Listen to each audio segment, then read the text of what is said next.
From the Homestead Studios in Santa Clarita, California, this is a Headache Soul production. Welcome to Just the Tip-Sters, America's favorite true crime podcast.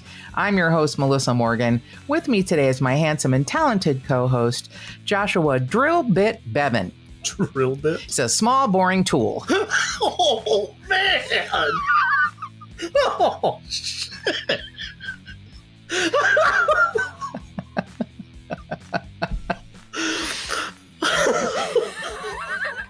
I'll have you know I am. Yeah, you go on. A very large, boring You're tool. You're a manly, boring tool. I'm an appropriately sized, boring tool. Well, we don't really know that for sure. We can take a guess, but I didn't say you had a small, boring tool. I said you were a small, boring tool. It's very different. Very, very different. Like you're not even paying attention to your nicknames anymore. Oh, boy. Okay. How about them Dodgers? I feel like I knocked you down with that one. I'm sorry. You're still recovering. He's holding his sides like I punched him really hard. I think I'm going to pee blood. I have reached my goal. My work here is done. I have made Joshua pee blood. You're not a drill bit. Oh, thank you. You're a whole hammer. Thank you. You're the whole hammer. Hey, Hammer. Oh, yeah. That's your new nickname's Hammer.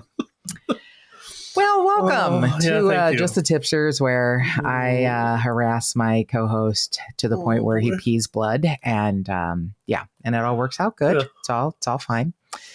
I will just complain for a moment. I had a sinus infection, and then I had pain on the left side of my face, and I thought it was still my sinuses, and then I almost said I went to the vet because I'm a dog. You know what? Yeah. I would not have been surprised. Wouldn't be.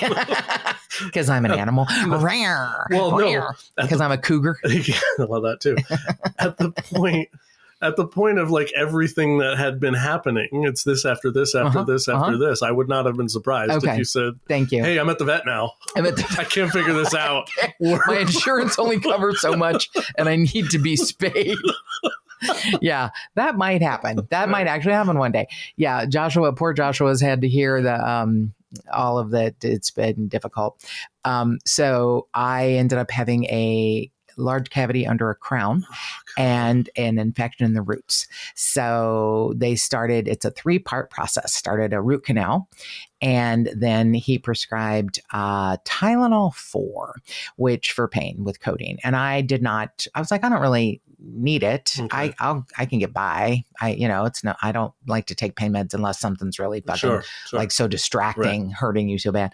So I hadn't slept in a couple nights because of a couple odd things. And I was like, I'm going to fucking go home tonight and I'm going to take fucking Tylenol 4 and knock myself out. Okay. And I took Tylenol 4, which I didn't know they made anything other than Tylenol 3. And I had a terrible adverse reaction to the opioid. And I was up all night, agitated and shaking and scratching at my face and palms.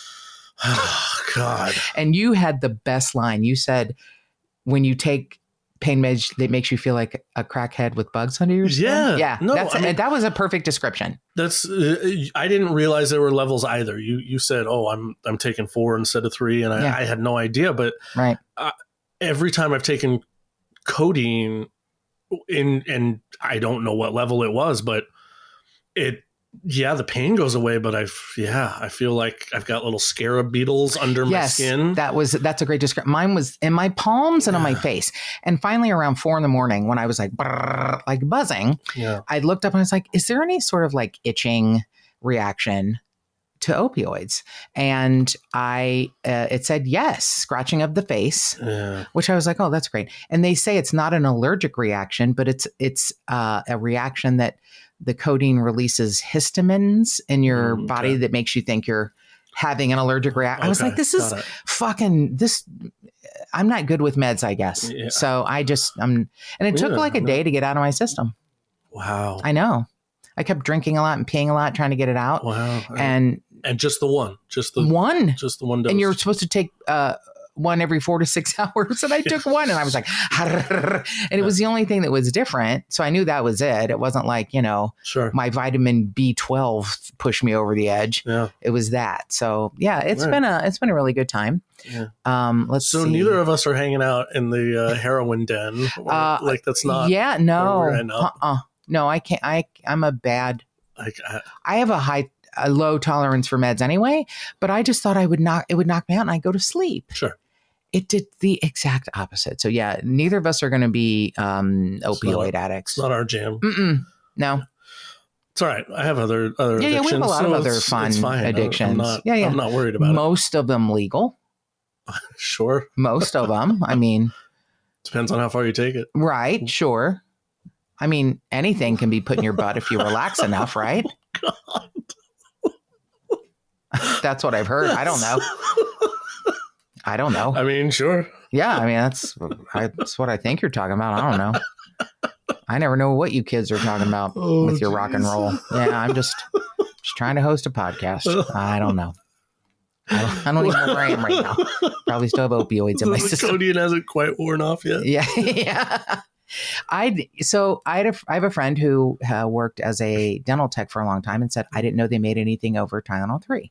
Okay. So I've had Tylenol 3 in the past and I had no reaction. Sure. So let me just tell you what, because your friend Melissa is, fucked up in every facet of her life. So what had happened was I was checking out of my dentist and the phone rings and it's CVS calling about me. And they're like, we don't have Tylenol 3. And so Bonnie at the front desk says, let me ask the doctor what would be a good substitute. What do you have? So they had 2 and 4. Let's bump it up. Didn't know that there was a 2. Done. I didn't know if the 3 was like 3 different components. I didn't know what it meant. I guess it means a higher level dose of codeine or something. So yeah, apparently he's like, oh, she can have Tylenol 4. No, she can't. No, she cannot. Let's just go to a different CVS next time. No, I'm not getting that anymore. Yeah. No. Yeah, no. Yeah, just get the over the counter extra strength Tylenol and take a bunch of them. But they don't have codeine. It doesn't have codeine in it, does it? No, that's what I'm saying. All right. Forget the codeine. No, I know. I'm not doing that ever again. That was the worst feeling. Switch to Aleve or something. I love Aleve. Aleve is my boyfriend. Yeah. Naproxen sodium, I love. And here, look, we're going to get into this big line. And now it's a podcast on talking dope with Josh and Mel. What's your favorite? Yeah. Naproxen sodium is my favorite because I have migraines and I don't like to take prescription migraine meds because they've never helped. Naproxen sodium, I love. Now, I was told 2 different things. One is that naproxen sodium can get out of your system, easily and doesn't cause like liver damage. And, because all of them, like I can't take Advil because it makes me vomit. Yeah. It upsets my stomach. Tylenol is okay, but it doesn't always do it. Right. So I could become an Aleve addict. Yeah. I could, because I'll tell you, I've taken that and been like, well, but the thing that worries me because I rarely take any. I know you don't. You go out and get berries and rape a bee for its honey and like, this is pure honey out of its butthole right now. This is good shit. Nothing's been processed and sure. Sorry, anyway, go ahead. I just muscle through it. Like pain. Oh, yeah. I know. Because you're a drill bit. No, I'm sorry. You're the hammer. Because you're the hammer. You hammer pain. No, but when it gets too much, then I reach for one and then and then it works. Right. And then I don't want to do it again for a while because I want to make sure it keeps working. Yes.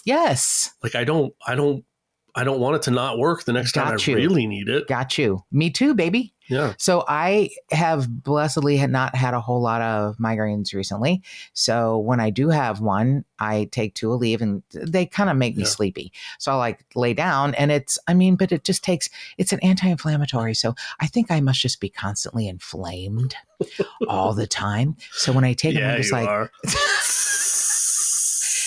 I don't mean in a good way. I mean in a bad way. So when I take 2 Aleve, I'm just like, I love them. Anyway, no one needs to hear about our addictions. I'm not going to take codeine anymore. I'm making that vow right now because I don't want to scratch I actually scratched the side of my face because I was itching so bad. Yeah, I know. Good times.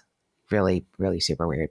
So we had a lot of activity in the Just the Tip-Sters squad room this week. We had Tipster Debbie visiting.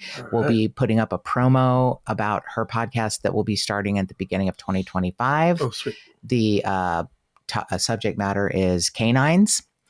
The Good, the Bad, and the Ugly I'm not supposed to say the title, I think, but anyway, but now you know the topic. A group of us went to, and poor Joshua didn't get to go, and I'm so sorry. I kicked him out. It was all girls. We got to go on the Black Dahlia tour. Which is why I wanted to go. Of course, because we know you're a whore. You're a pimpy whore. Yeah, it's fine. You're the hammer. The hammer. And we will talk about that later. And then I got to meet Megan and Mike, who hosts Genuine Chit Chat, lovely couple from the podcast Genuine Chit Chat, lovely couple from England who I met several years ago online. And Mike interviewed me maybe a year after Mark died about grief. And he kindly reminds me all the time that it's one of the most downloaded episodes he's ever done. Oh, wow. Which I don't get. Two people talking about grief. You think that'd be like, well, I can skip that one. And he said several people have messaged him and said, I really loved hearing these, this story. And Mike talked about losing his father, and he had a friend who said he hadn't processed losing his own father correctly. And he spent a couple of weeks after hearing the podcast kind of realizing his feelings. Oh, wow. Yeah. So, I mean, Mike is such an amazing man, and he and Megan are adorable. They got married in Vegas. I couldn't believe we sat down and had dinner Wednesday, and I said, let me just ask you, why are these two beautiful, classy people getting married in Vegas? And, I was like, this is the cheesiest shit, but they somehow managed to make it much judgment. Terribly judgy. Hi. Yeah, I get that. I'm judging. I just had a different vision for them. Sure. It's not my business, but they're going to have probably on their 10th anniversary, like a bigger ceremony or something. Yeah. Well, they're having a party when they get back to England. Oh, okay. But they actually had some family members fly. Megan had a friend from Australia fly to Vegas. Oh, cool. I can't remember if it was Mike's mom and brother. Anyway, there were people there from all over the world for their wedding, and it was live streamed. It was like Friday, cool. August 2nd, I think. It was lovely. I just cried. Mike had on a beautiful blue suit. Megan did her own hair, and her hair is glorious. The dark brunette curls, beautiful dress, lovely flowers. I mean, everything it just looked too beautiful to be in Vegas. But the woman that did their vows, an amazing job.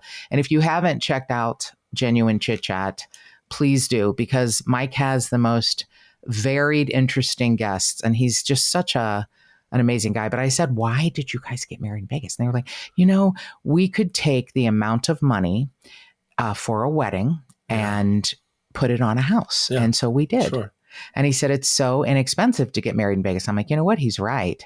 Sure. Yeah. I mean, on our 11th anniversary, Mark and I were in Vegas, and I booked at the Excalibur. Oh, the chapel at the Excalibur, and it was sweet. I mean, it was lovely. Did a knight marry you, or no? Like, was there a joust in? No, there wasn't anything like that. Thanks for bringing that up. No, but the photographer was great. Oh, okay, I'll show you the picture. He took some of my favorite pictures of Mark, and one really spectacular picture of us. But like, I wasn't dressed like wedding-y, but I had like a flower behind my ear, and I had a dress on, and he had on a really lovely suit. Nice. And we were going to dinner.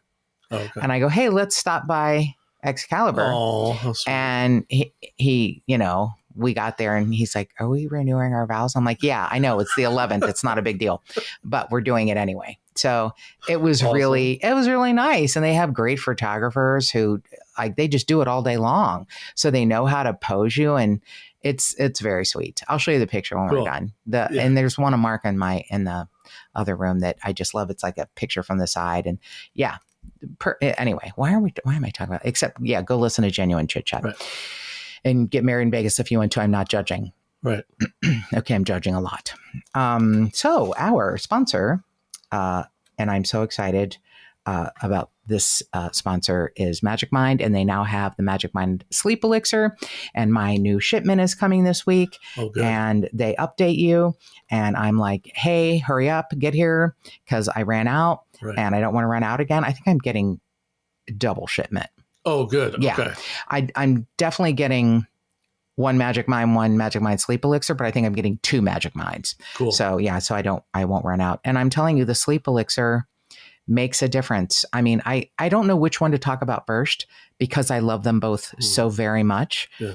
And they are really working. And I have indoctrinated friends into the group who are now ordering them for themselves and feeling a difference. And I really hope you'll consider taking a look. It's a really great product. And I wouldn't tell you about it if I didn't believe in it and love it and use it myself. And before I got them in exchange for talking about them, I paid for them, and I still pay for them. So I have extra, so I could give some away and keep most for myself because I'm selfish. But it's such a great thing. It's like when you find something wonderful and you want to share it, that's where I am with Magic Mind. I hope you'll go to magicmind.com and in the promo code area, put Tip-Sters 20. You'll get 20% off and free shipping. And if I just don't know what to say. It's like, I wish I could give you my own personal guarantee. If you don't feel a difference, I will come to your house and hug you. Mow your lawn. Or mow your lawn. No, I don't like outdoor. What's wrong with you? I don't know. I'll clean inside. I'm just trying to finish your sentences today. Thank you. I don't know why. I'll clean toilets and stuff. I'll mop your floor. But I think you will definitely notice a difference. You'll feel different. With the Magic Mind, I feel more steady and stable energy throughout the day. I don't get the afternoon slump. And with the Sleep Elixir, I actually sleep. If you've listened to this podcast more than once, I bitch continually about insomnia. Yeah. So I am a big fan of both products. So I hope That's amazing. I hope you'll take a gander at that because it's a great offer and it's a great product. So I had told Joshua that I wanted to do a special series, and Joshua, being the funny little boy he is, I said I want to do a special series on trucker murders. And he goes, people who kill truck drivers? And then I laughed, and then I punched him in the kidneys, which is probably why he's peeing blood. It was funny. It takes me a second, okay? You are a smart ass, and you knew exactly what I meant. That's fine. It was funny. It made me laugh. I have not really gotten a lot of information on truck drivers who've been murdered. I'm sure it's a dangerous profession. No, you just run over them. Yeah, if they come at you. I think one of the dangers of trucking is more the exposure STDs to the lot lizards. Is that what you're going? Yeah. So diseases. What? Diseases? Yes, doctor. Well, that's actually. I mean, I'm joking, but I'm not. No, I know. The monkeypox thing that's happening is okay. Yeah. All right. First, we talk about your addiction. Truckers. Now we talk about monkeypox, which is, by the way, one of the nicknames I had for Mark Humphreys because I thought it was the cutest thing ever. Oh, can you be scared of monkeypox? Like a sweet little. Well, yeah, they made monkeypox. Yes. All right. Sweet. All right. Yes. I dig that. Thank you. That's cute. Yeah. So anyway, monkeypox we're not talking monkeypox, but we are talking. I wanted to do a series on truck drivers who murder. And I get it. It sounds like, it's not that many. Well, oh no. Just when I think, okay, I'm doing research on truck drivers who kill, because we had done the episode on Jimmy Hoffa, and I started thinking about my grandfather, and I'm like, I wonder if he killed anybody. But he was, he had a logbook, and he was pretty good at time. So I think it would have been hard for him. Also, he was very kind. So sure. I don't really see him killing. Okay. He got mugged one time. Oh no.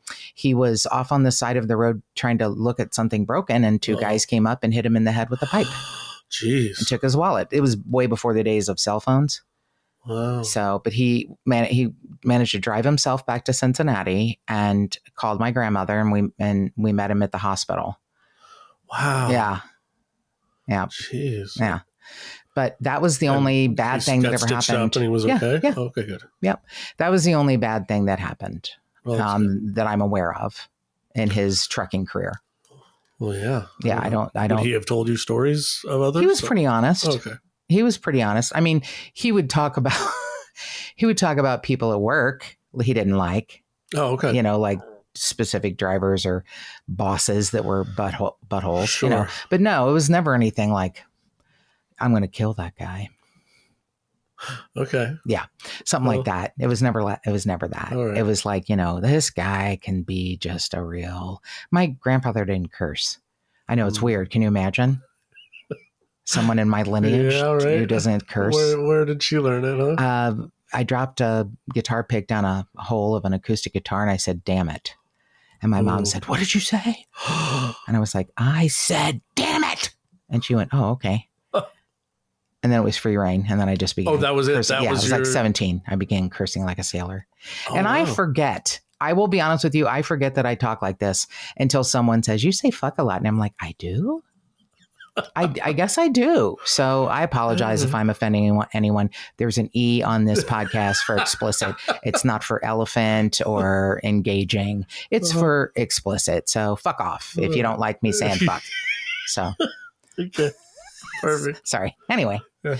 So just when I think, okay, I'm going to be researching truck drivers who kill, what pops up this week but a 73-year-old truck driver who is arrested in somewhere on the East Coast. Is it North Carolina? And he has at least 3 victims from 1977, so 47 years ago. Whoa. And he was in prison in North Carolina for the murder of another woman. And then got out? No, he was in prison. No, they extradited him to California for 3. Wow. Yeah. Ventura County. In Ventura, 1977. He's 73 years old. His name is Warren Luther Alexander. And he is a real piece of work. And they believe he's connected to, the reason we're talking about this, they believe he's really connected to cases across the country because he was a long distance truck driver. Okay. So he got arrested for the one. Mm-hmm. He now recently got arrested for 3 more, and now they're trying to connect him to anyone else. Even more. Yep. Wow. And there's specific MOs we're going to get to, and I will say, I don't know that I owe him an apology because he has not done some things I think he should. But I am going to say I applaud Ventura County District Attorney Eric Nasrenko because he seems motivated to get these cases solved. He and I have not like we talk a lot, but many of you sent him emails about another case that I really felt needed to be, looked at. And it was a young girl who killed her boyfriend, and she was released on, like a mental health thing. Oh, okay. Do you remember she said she was on marijuana? Yeah. Yeah. Right. So, no, I'm not talking about that, but I am very proud of him for having a news conference and saying, we believe there are additional victims locally and in other states, and we want help having these cases solved. Oh, good. Okay. So, asking for help. Right. So he was, Alexander was extradited to California from North Carolina, and he was, held on a separate cold case murder charge. I mean, he's adorable. So here's the 3 women from Ventura County. I'm showing Joshua a picture, and I'll put them up in the show notes. They're all pretty. I mean, and unfortunately, they were all in the sex worker field. Oh, okay. Yeah, exactly. So Kimberly Fritz, Lorraine Rodriguez, and Velvet Sanchez, they were all sex workers, and they were found in different parts of Ventura County, all in 1977. So it was like he went on a spree. Wow. Because he was born and raised here. Okay. And then became a long distance truck driver. And I think he just, picked up where he left off. Just keep on. Wow. Yeah. I mean, and here's the thing. They were all sex workers. So in a way, he's kind of the Gary Ridgway of the, Ventura County. Yeah. It's always people. No, it's not always. But sometimes killers pick people that they think are marginalized and no one's going to miss. Right. But that's wrong. these were young women who had, in some instances, kids, mothers, sisters, people who were looking for them and cared for them. Right. Kimberly Fritz was 18.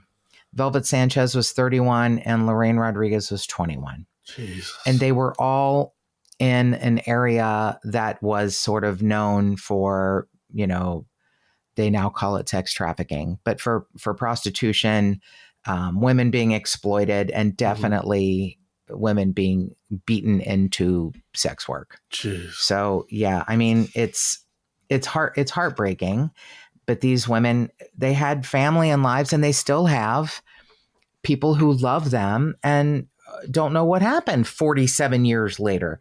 And this piece of shit, I guess, was 30 years old and, living in Ventura, and then took his act on the road. And God knows how many women. There's one other case that DA Nizrenko thinks that he's connected to, and a detective says, I don't think it's the same MO. So it'll be interesting to figure out what, how he's connected. If he is, what happened was the woman that he was connected to when he was arrested in 2023 in North Carolina, near Diamond Head, put his the DNA and his information in CODIS. Oh, okay. And then it was, the three that are, 47 years old, they're constantly rerunning them. Got it. And they got a hit on him. Found out he was living there at the time. Okay.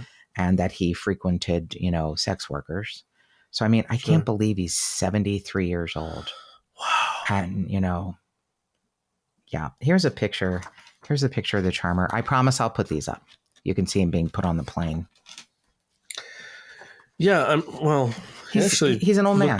Looks kind of fit for 73. He's an old man. He's definitely old. Yeah, 73-year-old man who kills 3 women in a short period of time, between May and September in 1977. Wow. And, sometime their body, one body wasn't found until December, an unincorporated part of Oxnard of Ventura County. And he is connected to all 3 of them. And it's just, I mean, I can't even... Wow. It makes me sick because I don't know how many other women there are. Yeah, well. That's the thing. For him to get arrested and indicted on another case, in the opposite coast. Right. The opposite coast, and him having driven back and forth across the country. I mean, they're really asking for help. Yeah. And this is why we talk about these cases, because we want someone to know and someone to say something. Right. Totally. I wonder if this person's connected. And here's the thing. Law enforcement is, law enforcement. They're overworked, in some cases underpaid. Right. Most of them have a really, great work ethic, and they want to do the right thing, but they don't always get to all of the messages that come in and all of the tidbits that they're working on. Sure. So that is why we ask for help. That's why we ask if there is an unsolved case in your area of a woman, maybe a sex worker, maybe not. Maybe someone, he met on his route in a restaurant or in a store, and she, disappeared and was found later strangled. That is his MO. Okay. And he strangles women with a cord. Strangled them with a cord. Yeah, that's his MO, is strangulation and with a cord. And then dumped bodies. Well, here's the thing. Okay. He has his MO as far as a weapon is his hands, but used with an item. Okay. One person left, Ms. Rodriguez is left and out in an unincorporated area, Oxnard Plains. Cassandra Lee was found in, this is the other one they're looking at. This is the 4th one that the DA thinks he's related to, but 1975. And a coroner medical examiner said, I don't know, I think this one's different. But he left some of them at motels. Okay. Some of them like in not that hidden Oh. You know, like it's like one person motel, one person the outskirts, and one person not far from a parking lot. Jeez. Okay. Right. So he doesn't have like an MO where he takes them somewhere and buries them or dumps them off the side of the road. It's weird. Okay. That's a fascinating MO. Yeah. It's almost like in Israel Keys where you strangle, shoot, beat, you fly to different cities so you can't be connected. It's a little like that, except his main way of killing them is strangulation with a cord. But to leave them in different places, I don't know if it's like a crime of opportunity or he got spooked or was in a hurry. But, one person left in a motel, I guess maybe checked in under her name. So he thought he couldn't be. It's the 70s. Maybe you can't be traced. Sure. If there's a cash motel and she's a sex worker, so it might have been her It's room. the Surfside Motel. Yeah. And it's in Port Hueneme, which is a base. So there's a lot of cash activity happening. Yes, that's my guess. Yeah, okay. So Dr. Robert Kornblum, who's a coroner medical examiner at the time in Ventura County, said he felt that Cassandra Lee Miller, that her strangulation death was not related. He said there's some evidence that her death was different than the other women's. But I don't know if that is enough. Sure. I think it's important that she be re-looked at, and maybe there's, a match. And DA Nezrenko said, this is important to see where patterns emerge and maybe we can solve additional crimes. Okay.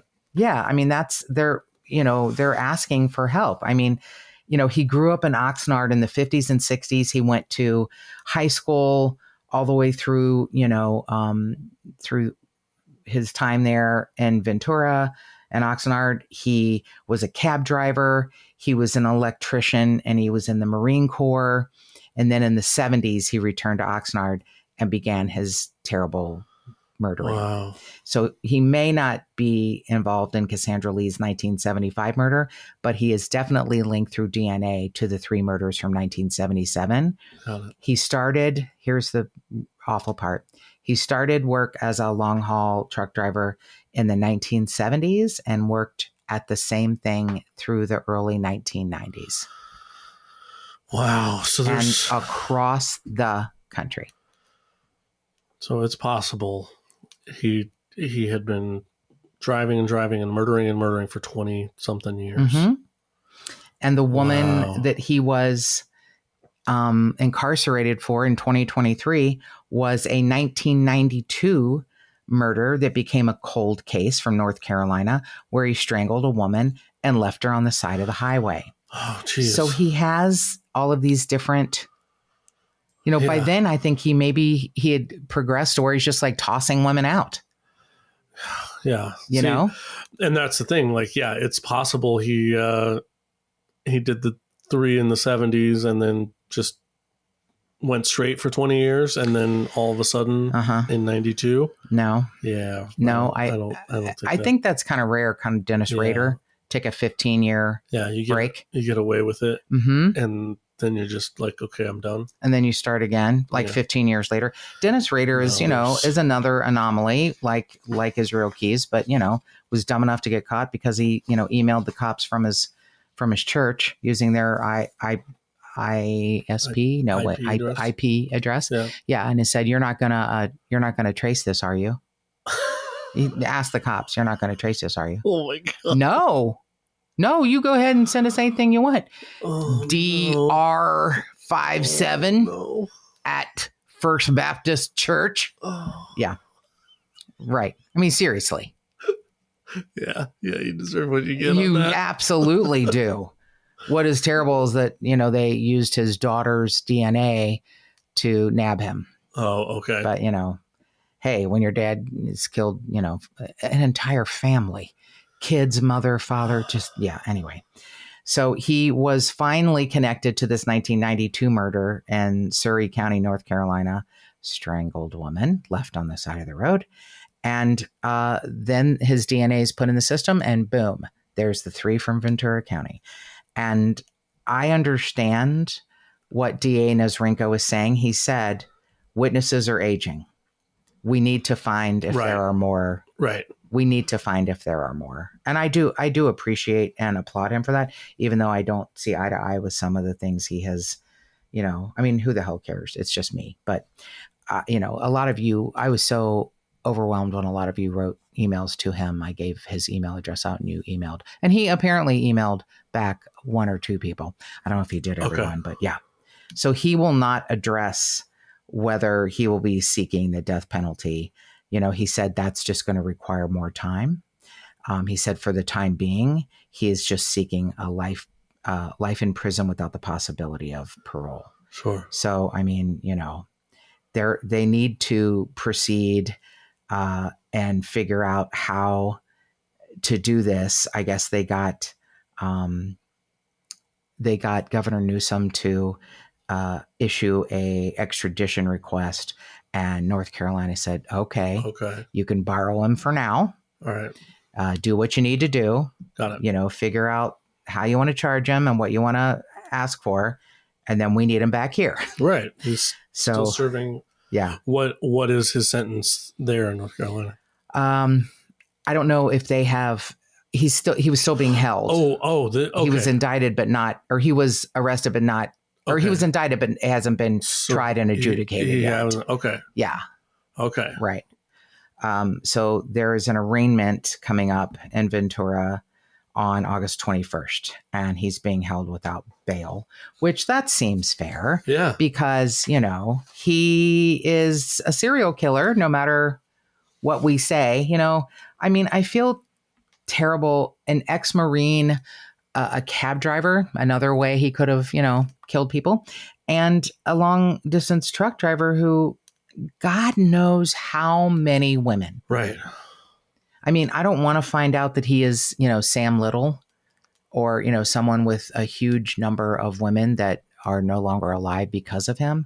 Right. But it seems like, he started early in the 70s, that I think he had decades of traveling across the country. Right. Doing God knows what to God knows who.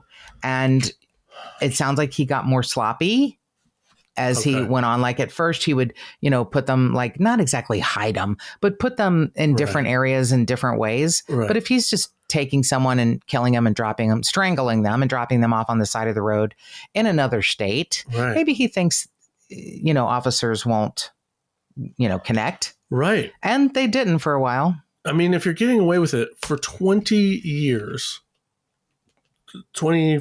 Yeah, 20. Wow. Or more. I mean, they disconnected him in 2023 to a 1992. So, yeah. So it's possible even 30, more. 40 years. Wow. I don't know when he retired or quit being a long haul trucker. Murdering? Yeah, retired from murder. Have you ever heard the Joe List? The very funny comic Joe List does a thing about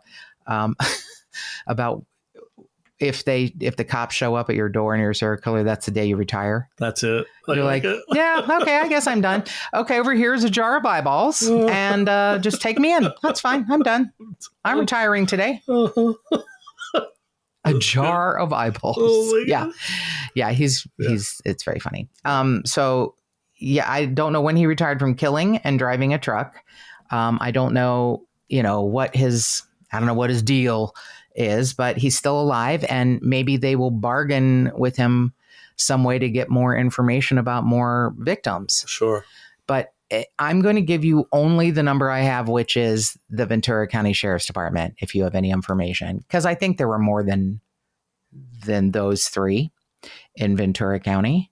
But if you have an inkling of someone wherever you are that may have been a sex worker, maybe not, may, have an unsolved homicide, I don't feel like there's anything wrong with letting someone know, and you just don't know when it might be connected.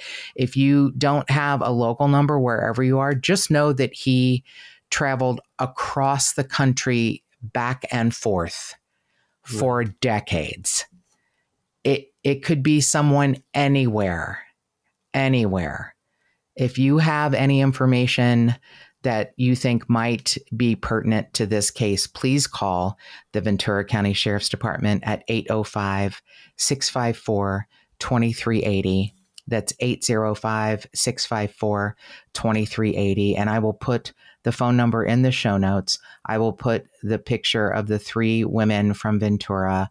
I think you should just take a look at them and look at their faces and think these 3 women were brutally murdered, trying to make money to, support their families. Yeah.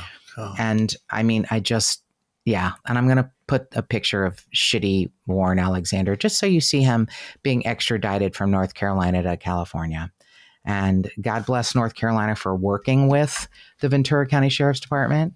It takes a village, and with an asshole like this, it absolutely takes a village. Sure. And that's why we're asking our village to help. If you know of anyone that might be a victim of his, please call your local police department, and you can always call us at 832-Tip-Ster. That's 832-847-7837. You can always email us at jttipsters@gmail.com. You can find us on any of the social media platforms, just the Tip-Sters Facebook page, at JT Tipsters on Instagram, at JT Tipsters Pod on Twitter, and more cowbell.